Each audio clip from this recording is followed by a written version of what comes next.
Before we begin, don't forget to subscribe, like, and share to keep making horror stories. Thank you very much. Let's start the story.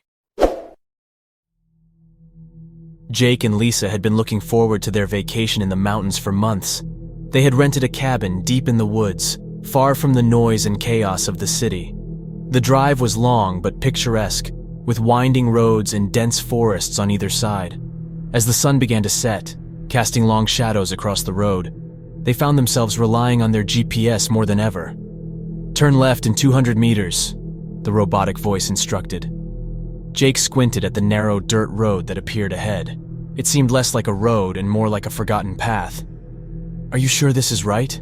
Lisa asked, her voice tinged with doubt. "The GPS says it is," Jake replied, shrugging. "Let's just trust it." They turned onto the road, the gravel crunching beneath their tires. The trees seemed to close in around them, the canopy overhead blocking out what little light remained. As they drove deeper, the GPS signal grew weaker until it finally lost connection altogether. "Damn," Jake muttered. "No signal." Lisa checked her phone. "Mine's out too. I don't like this, Jake. Let's go back." Jake nodded, but as he tried to turn the car around, the tires spun uselessly in the loose gravel. They were stuck. The more he tried to free the car, the deeper it sank. "Great," Jake said, slamming his hand on the steering wheel. "Just great." "Let's just walk back to the main road," Lisa suggested. "It's not that far." Grabbing their flashlights, they set off, but as they walked, the forest seemed to change around them. The path they had driven on now seemed overgrown and unfamiliar. An eerie silence enveloped them, broken only by the occasional rustle of leaves. "Do you hear that?" Lisa whispered, stopping in her tracks. "Hear what?" Jake asked, straining to listen. A faint sound, like distant whispers, floated through the air. Lisa's grip on Jake's arm tightened. "I don't like this," she said. "Let's go back to the car." Reluctantly, they turned around, but as they retraced their steps, nothing looked familiar.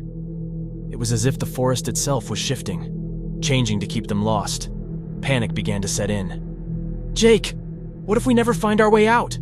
Lisa's voice trembled. "We will," Jake said, trying to sound confident. "We just need to stay calm." But calm was hard to maintain as the whispers grew louder, more insistent. The light from their flashlights flickered, casting long, dancing shadows. Every step seemed to take them deeper into the heart of the forest. After what felt like hours, they stumbled upon a clearing. In the center stood an old, decrepit cabin, its windows dark and foreboding. The sight of it filled them with an inexplicable dread. "We need help," Lisa said. "Maybe someone there can help us." "I don't think anyone's lived there for a long time," Jake replied, but the alternative, wandering the forest in the dark, seemed worse. They approached the cabin cautiously. The door creaked open at the slightest touch, revealing a dark interior that smelled of mold and decay. They stepped inside, the floorboards groaning under their weight. "Hello!" Jake called out, his voice echoing. There was no response, just the sound of their breathing and the persistent whispers outside. Lisa shivered, her flashlight beam sweeping across the room. It was filled with old broken furniture, and in the corner, a staircase led down into a basement. "Let's check down there," Jake suggested, though his voice lacked conviction. Lisa hesitated, but followed him. The steps creaked loudly, each one sounding like a warning. At the bottom, they found a small room lit by a single flickering bulb. The walls were lined with shelves filled with old, dusty jars, each containing something unidentifiable and grotesque. "Jake, I don't like this," Lisa whispered. "We should leave." Before Jake could respond, the door at the top of the stairs slammed shut, plunging them into darkness. They both screamed, the sound echoing in the confined space. Jake ran up the stairs, banging on the door, but it wouldn't budge. "Who's there?" he shouted. "Let us out!" The whispers grew louder, now inside the room with them. They spun around, their flashlights revealing nothing but shadows. Then, from the darkness, a figure emerged. It was a woman, her face pale and gaunt, her eyes sunken and hollow. "Who are you?" Lisa demanded, her voice shaking. The woman didn't answer.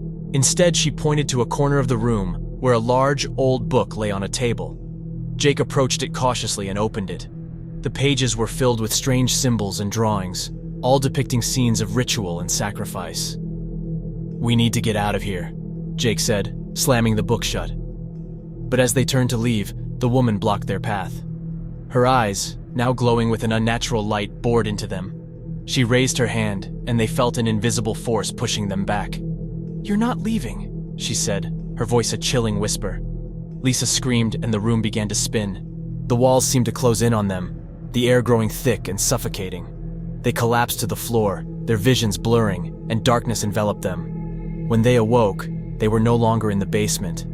They were back in the car, the morning light filtering through the trees. They looked at each other, confused and disoriented. "Was that a dream?"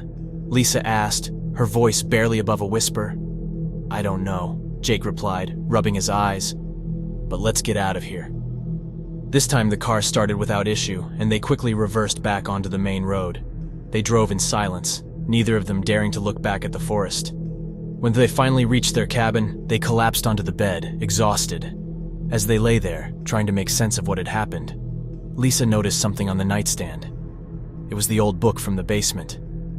"Jake," she whispered, her voice trembling. "Look."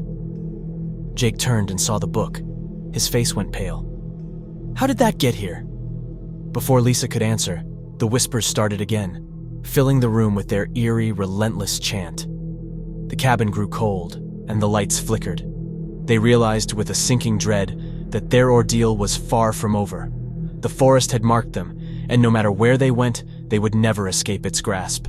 And so they lay there, holding each other tightly, as the whispers grew louder, echoing in their minds, a constant reminder of the wrong turn that had led them into a nightmare from which they could never wake.